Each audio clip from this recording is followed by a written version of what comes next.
To other developments tonight, opinion is divided on two constitutional amendment bills of 2025 before the National Assembly and Senate, seeking to attain the no more than two-thirds gender principle. Now, the two bills seek to, among other issues, give effect to the two-thirds gender rule through the creation of special seats that will ensure the gender principle is realized in Parliament. The number of special seats is to be determined after the general election. Nancy Okware reports.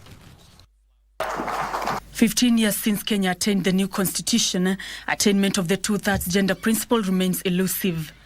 Bottlenecks such as retrogressive cultural beliefs and violence directed at women in political spaces continue to hinder these efforts. There's still discrimination on women, particularly violence against women, which hinders them in offering themselves for position of leadership.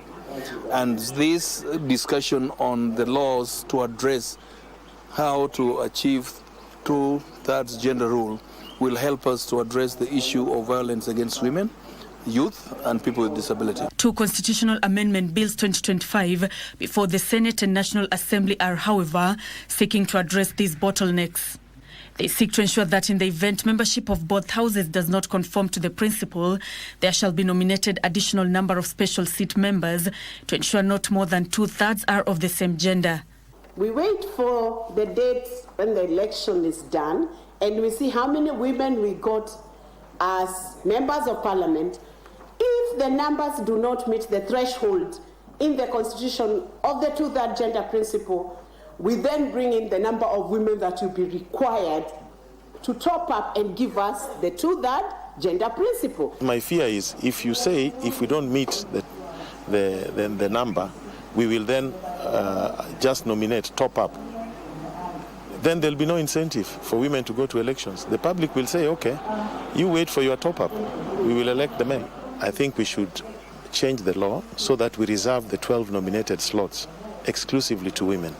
It also seeks to amend the constitution to provide for additional seats to implement the principle of at least 5% of the members in appointive and elective bodies should be persons with disabilities. Members of parliament, both in nomination and elective positions, to be actually those members who have lived disability for longer than having people living disability for maybe a shorter period of 5 to 10 years, because they don't understand the disability and the challenges that you go through. The two houses, since they are our representatives, us at the grassroots level, to really like to be brought now the bills to us, understand it in the language that we can comprehend. For example, our national language is Swahili.